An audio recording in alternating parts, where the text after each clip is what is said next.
Bonjour à tous, je m'appelle Estelle Abou et je vous souhaite la bienvenue sur Réel. Avec ce podcast, je donne la parole à des personnalités qui ont un impact positif, réel, sur l'autre, l'économie, l'environnement ou les générations futures. Par leurs actions, leurs entreprises, leurs pensées, leurs œuvres ou leurs visions, ces hommes et ces femmes contribuent d'une manière ou d'une autre au monde de demain et à celui d'aujourd'hui. Si vous aimez le podcast et que vous voulez me soutenir dans ma démarche, la meilleure manière de le faire, c'est de vous abonner, de mettre 5 étoiles à l'épisode, de le commenter ou encore d'en parler autour de vous sur les réseaux sociaux et dans la vie réelle. Alors je vous souhaite une très bonne écoute et on y va. Si vous m'écoutez depuis quelques temps, vous l'aurez compris, j'admire les entrepreneurs et entrepreneuses et plus globalement les créateurs et créatrices, tous secteurs confondus. Je suis depuis toujours impressionnée par ces personnalités qui osent se lancer, se planter, mais continuent sans cesse animés par la passion. Et puis, il y a celles et ceux qui accompagnent ces personnalités, leur permettant parfois de vivre de leur création. Et parmi eux, YouTube. Avec 2 milliards d'utilisateurs mensuels dans le monde, dont 40 millions en France, YouTube est désormais un accélérateur de talent incontournable. Et comme j'aime bien comprendre le pourquoi du comment des phénomènes de société, je vous propose une conversation avec la directrice France de YouTube, Justine Rist. Précision importante, cet épisode est sponsorisé par YouTube, mais promis, je ne l'aurais pas accepté si je n'avais pas eu le droit de garder ma liberté de ton et de parole. Alors, bonne écoute et surtout, comme d'habitude, n'oubliez pas de partager l'épisode et de m'écrire pour me dire ce que vous en avez pensé. Justine Rist, merci beaucoup d'être présente dans mon podcast. Merci à toi, Estelle. Je suis vraiment honorée et surtout très curieuse en fait parce que tu es la directrice France de YouTube. Et j'avais vraiment hâte de faire cette interview avec toi. Je précise une chose, c'est qu'on porte des masques toutes les deux pour des raisons de période. Voilà, mais sans plus tarder, est-ce que je peux te demander de te présenter autant personnellement que professionnellement en ne nous disant que ce que tu as envie de nous dire, bien entendu. Déjà, merci encore Estelle de cette invitation. Vraiment ravie d'être là pour échanger ensemble. Alors, ce que je peux te dire de moi, c'est donc Justine Rist, j'ai 46 ans. D'un point de vue perso, on peut dire j'ai 3 enfants. Ouais. En pré-ado, ado et jeune adulte phase. Donc, c'est très intéressant. C'est beaucoup de boulot, je suppose. C'est une expérience, une nouvelle expérience parentale. Ouais. J'aime beaucoup, moi je suis adepte de sports comme le running et tu verras que dans le métier et dans les univers qu'on fait, j'ai trouvé beaucoup de points communs entre le running et en particulier la discipline du marathon. Bien sûr. Et ces sujets de résilience et d'endurance dans des environnements très changeants qui sont le cas aujourd'hui. D'un point de vue professionnel, moi j'ai démarré ma carrière. J'ai fait une école de commerce que j'ai terminée en Argentine, où j'ai dû rester 6 mois. Et je suis restée 2 ans et demi parce que j'ai eu un coup de cœur incroyable pour l'Argentine. Ça se comprend en même temps. Et quand je suis revenue en Europe et en particulier en France, j'ai trouvé un job dans la société de production qui s'appelle toujours Endemol, Endemol Shine aujourd'hui. Donc c'était sous l'ère de Stéphane Courby, bien Arthur, sûr. Virginie Calmels aussi, qui venait d'entrer en même temps que moi. Et c'était un moment hyper intéressant parce que je m'occupais de toutes les exploitations digitales dérivées des programmes à l'antenne. Et c'était l'époque des énormes mastodontes de l'entertainment en France, des grandes émissions de divertissement sur TF1, les Miss France, Fear Factor, Star Academy, etc. Donc un terrain de jeu sur le digital qui était énorme. Et c'était le début des Google et des réseaux, etc. Donc voilà. J'ai fait 10 ans dans cette aventure et en 2013, j'ai rejoint Twitter pour ouvrir le bureau de Twitter en France. Et donc là, c'était à la fois le chemin et le voyage du monde, on va dire, d'entreprises un peu traditionnelles, quoique très internationales, mais au monde de la Silicon Valley, dans une configuration assez atypique, puisque c'était l'ouverture du bureau français. Donc on était comme une start-up à l'intérieur d'un grand groupe comme Twitter, et un momentum d'une nouvelle plateforme qui arrive et tout. Donc c'était formidable. Et en même temps, incroyablement fort en termes d'apprentissage, puisque c'était à ce moment-là qu'on a eu toutes les séquences des attentats en France, du Bataclan, de Charlie, etc. Donc ça a été vraiment une confrontation directe et avec ces enjeux aussi de rôle et de responsabilité de ces plateformes. Et puis en 2017, j'ai rejoint les équipes de YouTube. Donc c'est un peu un chemin qui allait du contenu à la conversation, à vraiment la distribution, la plateforme qui héberge toute cette création. Et donc depuis 2017, donc ça va faire maintenant juillet 2017, donc 4 ans et demi maintenant, je m'occupe de YouTube en France, qui est un mandat assez vaste et en même temps qui se fait, une entreprise qui se fait en collaboration avec toutes les équipes ici de YouTube France pour faire que YouTube en France soit un succès avec toute l'exception française qui nous caractérise. C'est une grande équipe, je suppose. Il y a beaucoup de monde, non ? Alors, c'est pas une très grande équipe, en fait. On est sur le terrain, on est à peu près une cinquantaine de personnes. D'accord. Et en fait, on a ensuite quelques équipes à Londres et puis tout le réseau ensuite des équipes support qui sont basées en Europe et puis le siège, bien sûr, qui est à Londres pour le siège européen et puis aux États-Unis pour le siège plus large.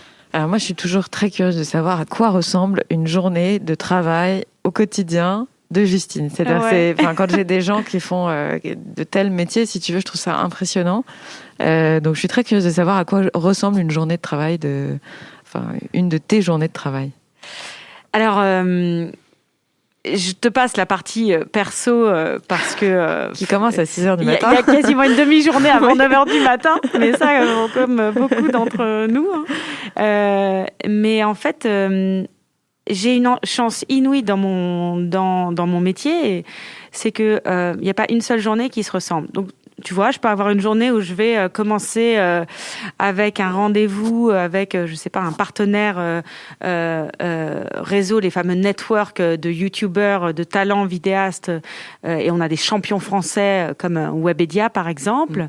Ensuite, je vais avoir un steering committee, donc des comités de pilotage sur nos différents enjeux que peuvent être, je sais pas, justement les créateurs ou que peuvent être les sujets de responsabilité, etc. Je vais ensuite rencontrer, par exemple, les équipes de Télérama parce qu'on travaille sur des sujets ensemble. Et puis ensuite, la fédération de foot parce que, on est en train de préparer la Coupe du Monde et quels sont les dispositifs. Donc, c'est des journées qui sont à la fois extrêmement denses, mais si je tire cet exercice et ta question d'une journée à une semaine, je n'ai vraiment pas une seule journée ni une seule semaine qui se ressemblent. Donc, c'est un rythme qui est à la fois très soutenu, mais qui est tellement éclectique et tellement, en fait, tu te rends compte des enjeux et de l'impact très positif et en même temps très responsabilisant que tu peux avoir. Donc, chaque sujet en soi est quand même un sujet à part entière. Quoi. Donc, c'est très prenant et très passionnant. Je pense que ce genre de métier dans ce genre d'entreprise ne peut pas vraiment se faire si tu considères que c'est un travail, tu vois. Tu peux pas avoir une routine c'est impossible. Mais parce qu'on est tous mus d'une première passion qui est la passion de la création. Et je vais te dire, moi, ce qui m'a vraiment attirée dans cette aventure YouTube en 2017, quand j'ai eu cette opportunité, c'était de dire, mais en fait, il y a l'exception culturelle française se reflète aussi sur YouTube. Quand tu regardes la qualité des YouTubeurs, des différentes chaînes, dans leur diversité, dans leur qualité de production. Et en fait, c'était une chance inouïe, incroyable, que de pouvoir participer, tu vois, à mon échelle, à cette aventure-là. Alors justement, je voudrais en parler un peu plus en profondeur concernant la création audiovisuelle. parce que d'abord c'est un sujet qui me tient à cœur puisque j'ai travaillé dans ce secteur, donc forcément ça m'intéresse. Et j'ai vu que YouTube a été au cœur de partenariats soutenant cette création audiovisuelle, et notamment avec le prix YouTube au Festival international du film d'animation d'Annecy. Annecy, ouais. Mais je voulais te demander, est-ce que tu aurais d'autres exemples à nous donner qui vont dans ce sens d'une reconnaissance de la culture française des youtubeurs, en fait, qui est désormais une nouvelle catégorie de créateurs d'art artistique, complètement, en fait. Carrément. Voilà. Déjà, plus largement, je peux te mentionner, par exemple, la manière dont on travaille avec le CNC. Donc le Centre national du cinéma, qui est vraiment, vraiment une spécificité française.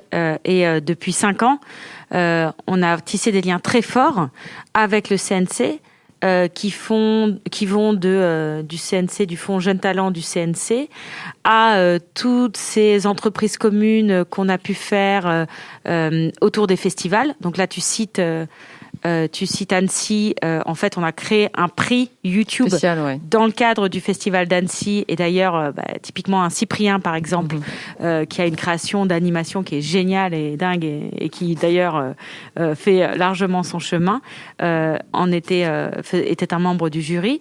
Mais on a reproduit ces logiques de résidence de création, par exemple, au Festival de Cannes cette année, où on a emmené des vidéastes, à la fois des médiateurs culturels et des youtubeurs qui sont sur la thématique et qui sont dans la production de fiction. Exemple, François Descraques pour son Visiteur du futur. On les emmène dans la quinzaine, dans les coulisses de la quinzaine, main dans la main avec le CNC. Et pour eux, c'est une immersion dans ce monde, dans cette industrie-là, dans une logique d'accélérer leur professionnalisation, en fait. Donc, d'autres exemples, c'est tout ce qu'on fait avec... on a reproduit avec Sérimania aussi, avec le festival de Clermont-Ferrand, donc sur la partie court-métrage, ce genre d'association. Et plus largement, on a depuis toujours vraiment toute une série de programmes, d'ateliers, de masterclass avec les créateurs, main dans la main avec des acteurs comme le CNC, qui sont des acteurs de référence. Pourquoi ? Parce que on est vraiment dans une logique de les aider à cette professionnalisation, à se structurer. Quand tu regardes les vidéastes youtubeurs aujourd'hui, en fait, tu as ceux qui démarrent, qui émergent, et puis qui très rapidement deviennent des entrepreneurs, avec toutes les problématiques d'avoir des équipes, que tu connais très bien, d'avoir des salariés, d'avoir, si je prends par exemple une créatrice comme Manon Bril, qui a cette chaîne C'est une autre histoire. Aujourd'hui, elle a une équipe de 5 personnes, elle a des CDI, et donc comment est-ce que tu peux aider toute cette filière en fait, à pouvoir bien se professionnaliser pour continuer de pouvoir avoir un maximum de leur temps consacré à la création et vraiment être mieux équipés sur le reste. On a des accords historiques avec les entités comme la SACD, la Société des auteurs, compositeurs, dramaturges, avec la SCAM aussi, qui s'occupe plus de la partie des journalistes, des vulgarisateurs, où on a des accords depuis que YouTube existe, grosso modo. Et pareil, on est vraiment dans ces logiques de programmes spéciaux qui les aident à se professionnaliser, à se rencontrer aussi, et puis à faire découvrir les œuvres. Et alors, vous les aidez à se professionnaliser, mais vous aidez aussi à faire en sorte que le piratage... Enfin, j'ai cru comprendre que vous aviez une sorte d'accord entre le CNC et vous pour lutter contre le piratage. Et je suis très curieuse de savoir comment vous vous y prenez, en fait. Ouais. C'est un très bon point. En fait, il se trouve que un des gros enjeux de la création, c'est protéger son œuvre. Bien sûr. Évidemment, quand tu t'appelles Endemol, par exemple, et que tu as des équipes digitales très développées, tu peux avoir des ressources qui s'occupent de ça. Mais quand tu es un seul indépendant, dans le registre plus du cinéma d'auteur ou des studios indépendants, c'est très difficile. Et du coup... Et d'ailleurs, cinéma indépendant, qui est aussi notre particularité en France. Donc, comment est-ce qu'on pouvait participer à cette préservation-là ? On a fait en 2017 un accord avec le CNC et l'entité ALPA, qui est l'autorité de lutte contre le piratage en ligne. Et en fait, on a mis à disposition notre outil qui s'appelle Content ID, qui est un outil qui protège sur YouTube les œuvres. Ça marche par des principes d'empreinte numérique. que tu aies une chaîne YouTube ou que tu n'aies pas de chaîne YouTube, je suis un studio indépendant, je vais déposer un fichier, mon œuvre en fait, sur cet outil. Ça va en prendre l'empreinte numérique et à partir de là, moi, ayant droit, je vais décider si je souhaite autoriser l'utilisation de mon œuvre dans des extraits par des chaînes tiers d'utilisateurs de Kidam tiers. Si je vais refuser, interdire l'extrait, à ce moment-là, dès qu'un extrait est repéré, alors l'outil Content ID neutralise, interdit, et donc tu peux pas faire une vidéo avec. Je peux aussi décider d'autoriser et de monétiser, et dans ces cas-là, c'est autorisé. Il y a de la publicité, puisque c'est le modèle économique, de YouTube, le modèle économique de YouTube, la publicité.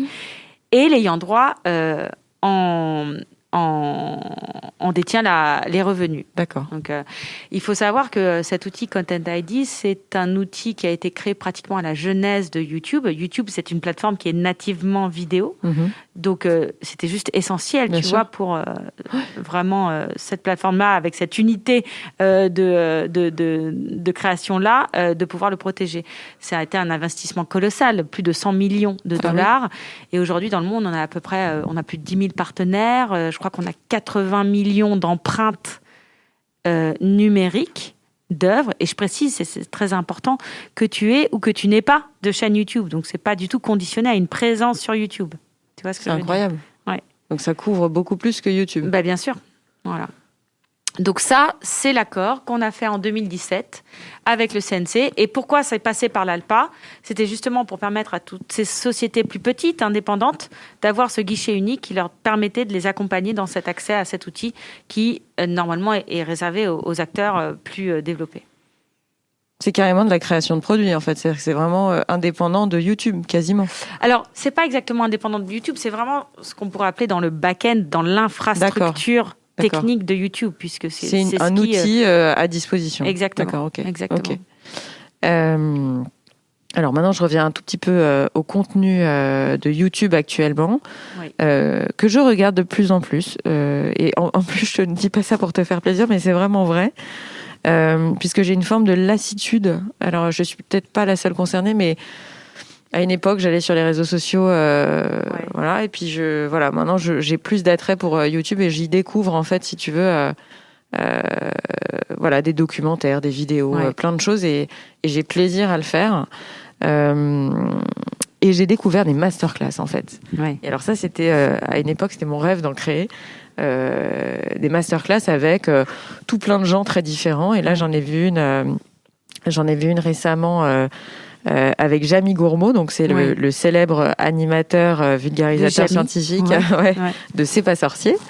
Est-ce que, alors déjà, j'ai deux questions en une, mais est-ce que ces masterclass-là font partie de du programme de YouTube Savoir et Culture, donc qui est en partenariat avec le CNC et avec Arte. Voilà, et avec Arte. Ouais. Et est-ce que tu peux m'en dire un peu plus sur ce programme, justement ? Oui, bien sûr. Si tu veux, je commence par déjà le programme. Ouais. En fait, cette initiative, elle a vraiment pris son essor pendant le premier confinement. Enfin, on ne sait plus trop à quel numéro de confinement on est, mais en 2020, disons. Où, avec le CNC, avec Julien Neutre, on s'est posé en disant, OK, il y a vraiment un constat. Nous sommes dans une période où les écoles sont fermées, les universités sont fermées, les musées sont fermés, toutes les institutions culturelles sont fermées. Comment est-ce qu'on peut avoir un rôle à jouer de continuer de créer ce lien, d'aider à la fois tous les étudiants qui sont confinés dans leur studio, dans leur chambre, dans la pire des configurations, les profs qui d'un seul coup ont toute une grammaire différente à faire d'enseignement à distance avec des outils qu'ils n'ont jamais utilisés, et puis de l'autre côté toutes les entités muséales, culturelles fermées et qui se retrouvent du jour au lendemain sans plus avoir de connexion avec leur public. Donc c'était ça le déclencheur. C'était vraiment ça le déclencheur. Bien sûr, on était en contact avec toutes ces chaînes et toutes ces entités avant, mais si tu veux, on n'avait pas vraiment mis cette logique de programme, d'un seul coup, on met tous nos efforts sur vraiment comme un cursus pour les accompagner dans cette période totalement inédite et tellement bouleversante, et en même temps qui était pour beaucoup une formidable opportunité. Comment prendre une crise ou un challenge en opportunité, de faire sa mue digitale, d'accélérer son empreinte sur ce nouveau territoire, le digital, le numérique. Et donc, on a créé cette entité, ce programme, cette initiative Savoir et Culture, qui consiste en un pilier formation, où là, on a fait pendant 12 mois des ateliers tous les mois sur comment marche YouTube, l'algorithme, la monétisation, comment faire ta chaîne, etc. C'est gratuite ou payante ? Tout était gratuit. C'est gratuit, bien sûr. Un deuxième pilier qui était un fonds d'1 million d'euros piloté par le CNC pour aider au financement de projets vidéo en lien avec l'éducation. Et un troisième pilier qui était la visibilité. Comment est-ce que sur YouTube en France, on pouvait donner de la visibilité à ces chaînes de vulgarisation scientifique ou d'histoire ou de philosophie ou les chaînes des institutions. Et donc, tu as à peu près 80 chaînes et institutions culturelles qui ont participé à ce programme dans des moments, y compris, mais géniaux, parce qu'on a fait des séances de matchmaking où on faisait rencontrer les institutions avec les créateurs, les youtubeurs. Donc, c'était le monde un peu des anciens et des modernes, et ça donne des collaborations, mais génial, démentes. Comme, je sais pas, le château de Versailles avec une chaîne qui s'appelle Paris ASMR, et t'as la visite du château de Versailles en ASMR, tu vois. Donc, vraiment des mondes qui se rencontraient. Et en fait, on a vu des trucs géniaux. Enfin, moi, là, tu vois, en tant que maman, d'un seul coup, tu voyais les professeurs qui rajoutaient dans leurs devoirs transmis par email aux élèves ou par Pronote, logiciel de cahier de texte, des liens vidéo pour compléter leur apprentissage et leur pédagogie. Pendant cette période-là, et on a fait tout un tas d'enquêtes pour mesurer un peu, tu avais plus d'1 étudiant sur 2 qui avait recours à des chaînes YouTube pour compléter les cours qui étaient donnés en visio. Donc évidemment, quand tu arrives et quand tu es dans une spé éco et que tu vois, déjà tu n'as jamais été en université, c'est ta première année, la matière est nouvelle, l'environnement est nouveau, tu es super content d'avoir Stupid Economics, la chaîne qui vient t'expliquer comment marchent les grands enjeux de notre temps, etc. Donc en fait, on a vraiment accompagné cet univers des savoirs et des cultures pour traverser au mieux cette crise. Arte, j'ai oublié de dire, mais le troisième pilier, ce pilier visibilité, on a créé un mini-site, en fait, à l'intérieur de YouTube. Si tu vas sur l'onglet Explorer, tu as un encart, une étagère Savoir et Culture.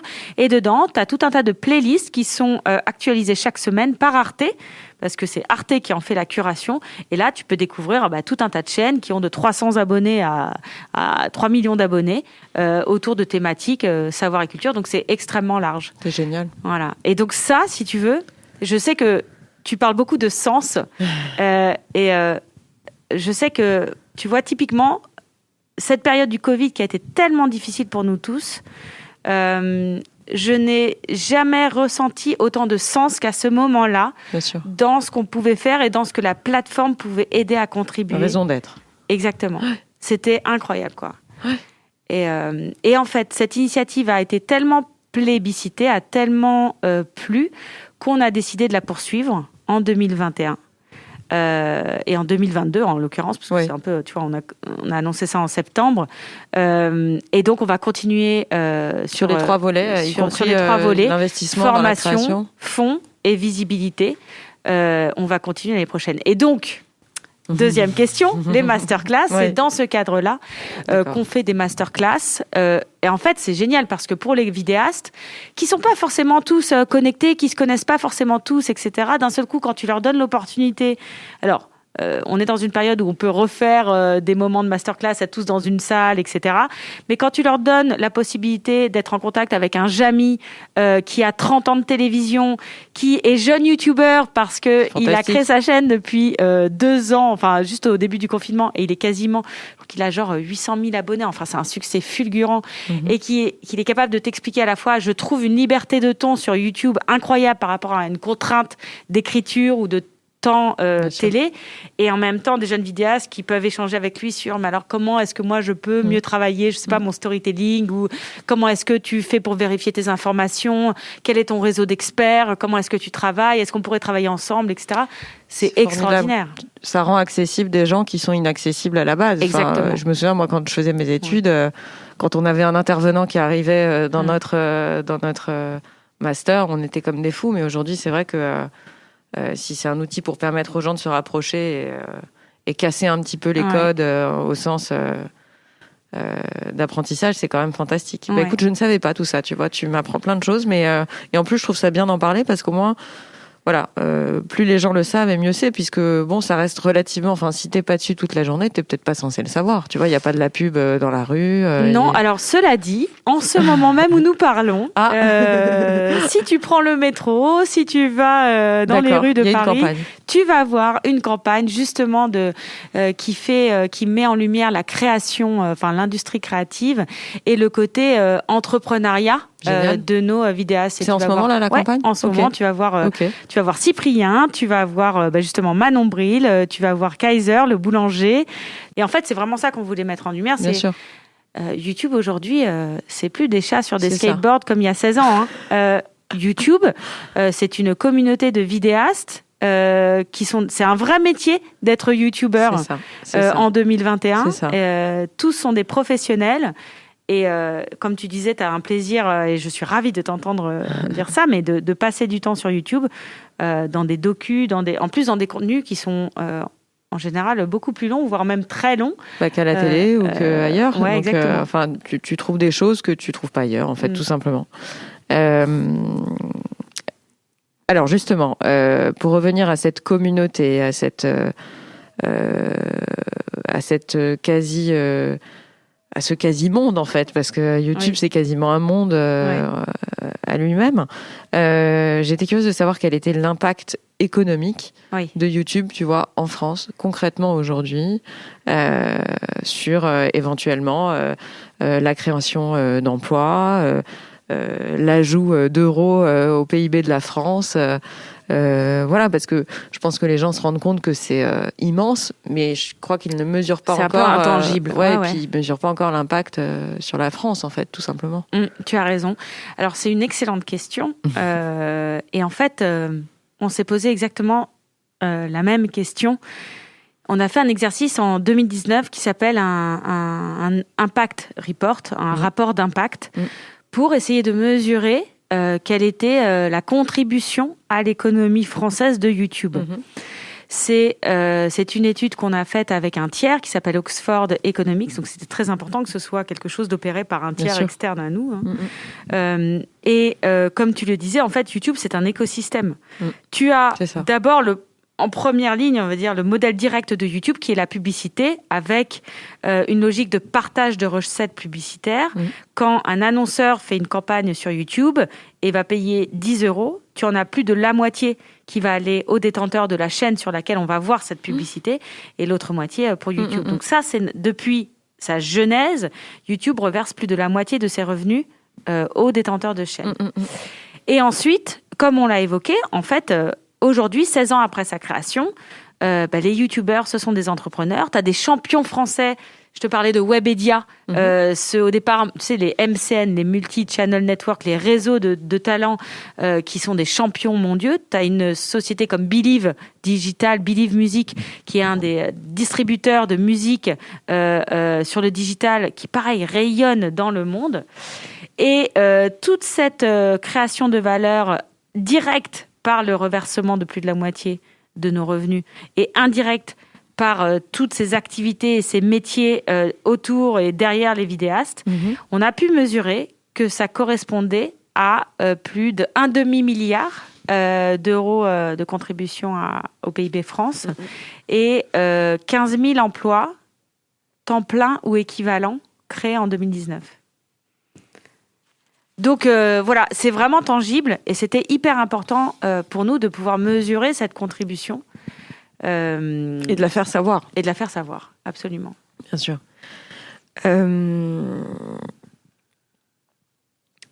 Oui, alors après, c'est une question un peu plus personnelle. Mais je suis assez curieuse de savoir si, personnellement, tu as des causes qui te tiennent à cœur. Oui, la réponse est oui. C'est là que tu me réponds non.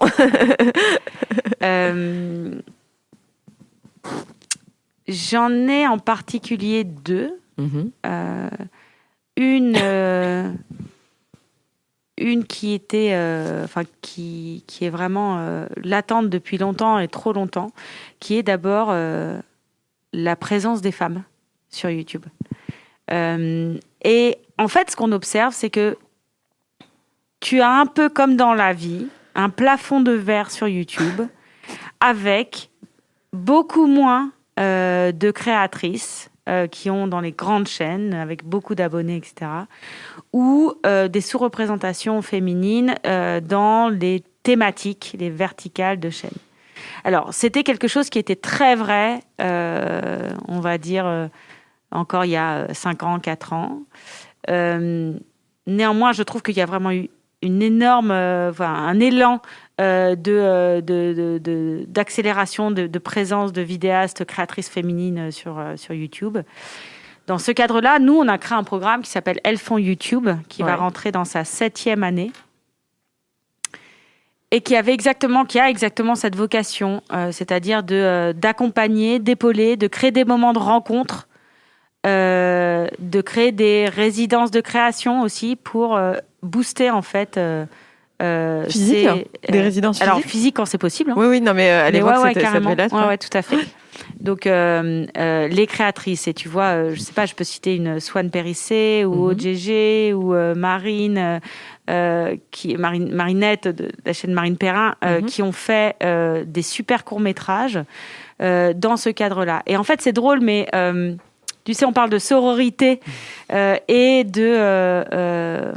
on ne sait pas vraiment pourquoi, mais cette solidarité que tu peux avoir entre les hommes, d'entraide, etc., tu l'as beaucoup moins, pour plein de raisons différentes, parce qu'on n'ose pas, parce que, tous les blocages qui peuvent être émanés de nous, je dis nous parce que je m'y mets aussi, hein.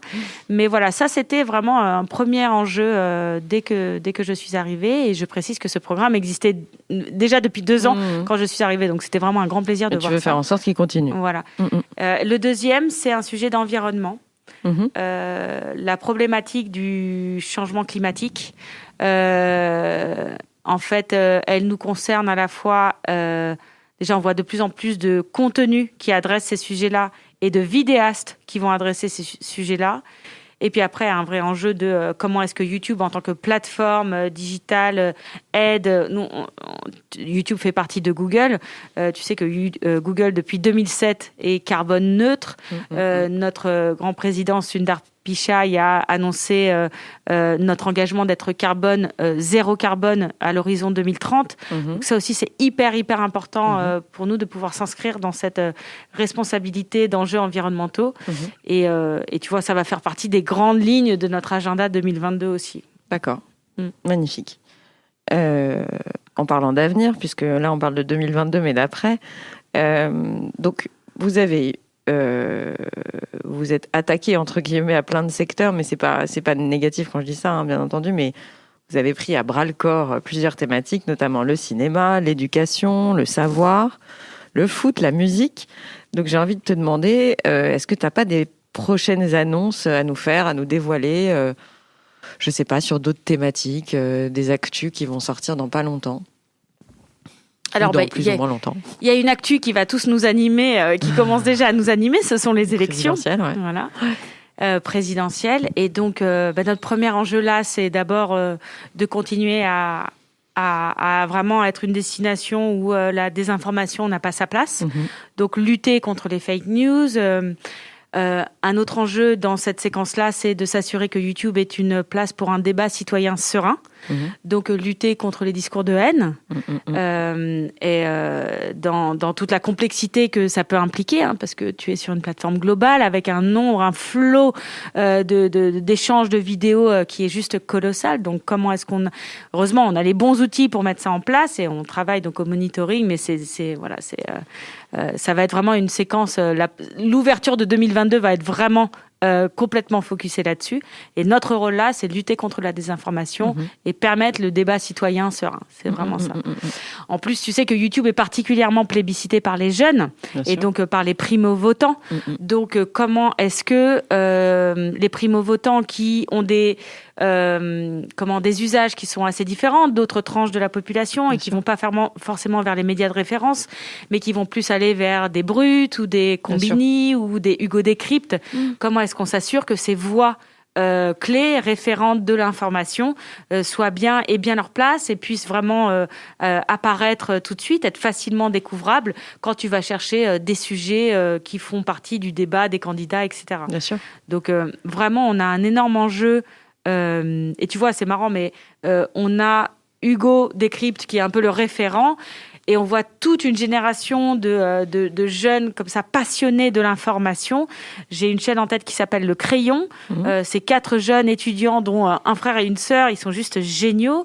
Et je t'invite à regarder cette chaîne, découvrir cette chaîne. Ça fait partie des chaînes qui ont un énorme succès auprès des jeunes et donc des primo-votants pour plus débattre, décrypter, comprendre ce qui se dit et poser les débats selon leur prisme, en fait. Donc voilà, donc la séquence présidentielle, ça va être un enjeu très fort. Et après, dans tous les chantiers que je t'ai évoqués déjà, en fait, 2022 va s'inscrire dans la continuité. Donc plus que jamais, parce qu'on voit qu'on n'est pas encore sorti de la crise, continuer d'aider le secteur culturel et l'industrie créative au sens large. Et là, je dirais avec un vrai prisme de diversité. Comment on s'assure, dans la diversité des voix, dans la diversité des genres, on s'assure qu'on puisse vraiment jouer notre rôle de faire émerger des créateurs de tout horizon, de toute taille. C'est vraiment cet amour de la création qui nous tient. Donc, moi, j'y tiens beaucoup à ces initiatives-là. Et on est très fiers parce que c'est vraiment un peu une signature France, si tu veux. Voilà. Et le troisième enjeu, ça va être ce sujet de l'environnement. On a créé, on a soutenu une initiative qui était innovante, qui s'appelle Utopia, qui est un rendez-vous qui s'est passé sur YouTube pendant 24 heures. Tu avais du live avec plein de créateurs, dont Swan Périssé, etc. Et des experts du climat. Tu as Mike Horn qui est passé. Mike Horn, très bon exemple. Il a créé sa chaîne YouTube. Enfin, il a réanimé sa chaîne YouTube il y a 2 ans. Aujourd'hui, il a plus de 700 000 abonnés et c'est juste un carton phénoménal. Donc tu vois, on voit vraiment que en fait, ces référents-là qui parlent vraiment à l'audience YouTube, en fait, ils ont une part de voix mais extraordinaire. Donc voilà comment. Et puis il y a vraiment un enjeu de connecter les experts scientifiques, climatiques, qui peuvent être sur des discours un peu techniques, un peu complexes à décrypter, avec des créateurs plus mainstream qui sont de plus en plus mobilisés sur le climat. C'est exactement l'objet de Utopia, pour vulgariser et mieux comprendre les enjeux, poser des questions simples que tout le monde se pose, etc. Donc voilà, accompagner cet élan-là, 2022, ça va être aussi très important. Alors, on arrive déjà quasiment à la fin de notre conversation. Dommage. Mais je finis toujours mes interviews par 3 questions, en fait. Voilà, c'est comme ça depuis toujours. À savoir, est-ce que tu aurais un coup de cœur récent, un coup de gueule récent et quelle est ta vision de la France? Alors, je sais que c'est des questions toujours hyper larges. Enfin, pas les 2 premières, mais la 3e est assez large, donc voilà, je te laisse complètement libre dans la réponse que tu as envie d'apporter. Et coup de cœur ou coup de gueule récent, voilà, un coup de cœur, ça peut être complètement lié à ton secteur artistique ou créatif, ou pas. Voilà, ça peut être beaucoup plus personnel. Alors, j'ai découvert, on est dans un contexte Covid, on va pas se mentir, on est dans un contexte Covid. Oui, on le voit, on a nos masques. Et en fait, j'ai découvert une chaîne génialissime qui s'appelle Avicenne, qui est un jeune médecin. Je voulais te parler de la santé en plus. Ouais, jeune médecin, donc Avicenne comme le philosophe du Xe siècle. Et en fait, il a créé sa chaîne YouTube. Il est médecin généraliste. Il t'emmène à la fois dans les coulisses de son quotidien et puis il va traiter de sujets bien spécifiques. Par exemple, comment est-ce qu'on travaille en équipe pour détecter une pathologie, etc. Dans un ton qui est complètement nouveau par rapport à ce que tu peux entendre de prise de parole d'experts médicaux. Mais ça a été un crush total. Donc je ne le connais pas encore. S'il m'entend, j'adorais. Et lui est médecin, un médecin généraliste bien sûr au départ. Donc voilà, c'est vraiment mon coup de cœur. Et tu vois, le sujet de la santé sur YouTube est vraiment un sujet de très grande importance, parce que de la même manière que de trouver les bonnes informations quand on parle d'un débat présidentiel, de trouver les bonnes informations autour de la santé, en commençant par le Covid, il y avait d'abord les sujets sur le virus, ensuite sur le vaccin, etc., etc. Ben, c'est absolument essentiel. Donc, par exemple, on a commencer à vraiment accompagner de manière beaucoup plus sur mesure des entités comme Santé publique France ou des entités comme ceci pour utiliser le maximum de la puissance de YouTube. Oui, sans compter qu'indépendamment du Covid, il y a d'autres sujets. Enfin, après, il y a des gens qui peuvent aussi trouver plein de solutions pour plein de maladies, ne serait-ce qu'en tapant le nom de la maladie dans le moteur de recherche de YouTube. Enfin, exactement. Ok, alors donc ça, c'était ton coup de cœur. Et en termes de coup de gueule, tu n'es pas obligé d'en avoir, bien entendu. Non, mais j'ai envie de me répéter un petit peu. C'est pas un coup de gueule qui est récent. C'est vraiment ce sujet de la création au féminin. Et de dire... mais c'est un sujet qui est hyper complexe et qui dépasse largement YouTube, et qui dépasse largement aussi le secteur de la création. Donc c'est de continuer... Enfin, moi, je considère qu'en étant à ma place dans ce rôle et de ce mandat, je me dois d'essayer de contribuer à ça, à faire sauter les verrous, de tout ce qui peuvent être des freins à ce que les femmes, autant que les hommes, puissent se lancer. Donc, c'est vraiment... Donc, c'est pas vraiment un coup de gueule, c'est plus un engagement plus profond. Je comprends. Mais néanmoins passionné. Je comprends. Ça peut prendre du temps. Ça prend du temps, forcément. C'est normal, mais ça prend du temps. Et alors après, attends. Ah oui, donc la vision de la France, donc ça n'est pas une question forcément politique, attention, il n'y a pas de politique là-dedans, c'est vraiment ce que tu ressens. Ça peut être positif et négatif, ça peut être neutre, mais voilà, j'aime toujours savoir, parce que je suis très attachée à mon pays, et j'aime bien avoir les retours de mes invités sur leur ressenti en fait concernant le climat, l'ambiance, ce qu'ils aiment peut-être un peu moins. Enfin, tu vois, c'est vraiment une question de pur contexte. Alors, la question est hyper vaste et en même temps, je vais te répondre très humblement surtout par rapport à vraiment ce que j'observe. Je suis à la fois émerveillée. Bon, on est clairement, je le vois et je le vois aussi dans mon métier de tous les jours, parce que tu vois, j'ai mes homologues de tous les pays. On est en général un pays qui est assez qui aime le débat, qui aime la discussion, qui est très engagé, qui est souvent très passionné. On est un pays qui est complexe.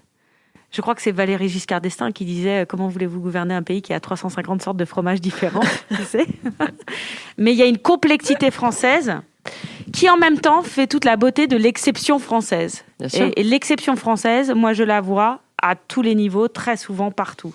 Et quand on regarde, si je redescends sur mon prisme YouTube, cette exception culturelle française dans la qualité de création, dans la richesse et dans la diversité de création, elle me bluffe tous les jours.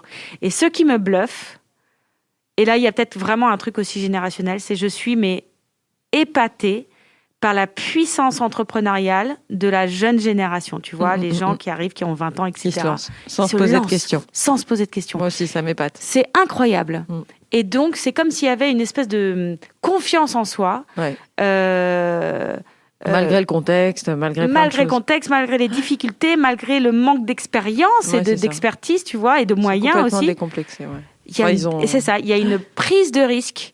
Une dédramatisation de l'échec, c'est ça, qui est pour moi hyper nouvelle, parce qu'on est dans une culture où on peut pas se planter, où l'échec est pas reconnu comme quelque chose qui est positif, sur lequel on apprend. Et pour moi, ça, c'est très nouveau. Tu as raison.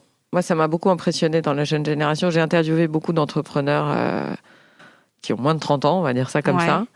Et je suis assez sidérée de voir à quel point ils se distinguent de ma génération, alors qu'on n'est pas si éloigné que ça. Enfin, je suis plus toute jeune, mais je suis pas non plus trop vieille.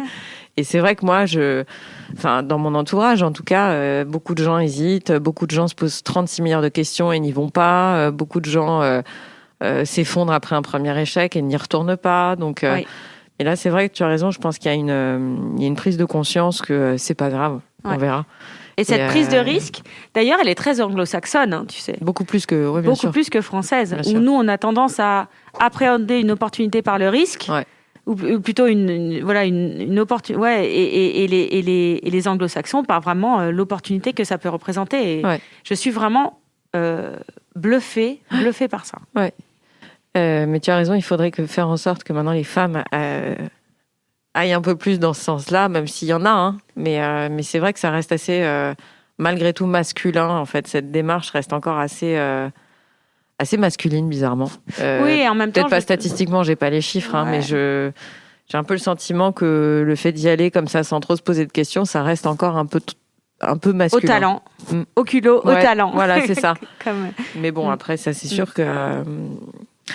écoute, Justine, merci beaucoup. En tout cas, j'étais vraiment ravie d'échanger avec toi.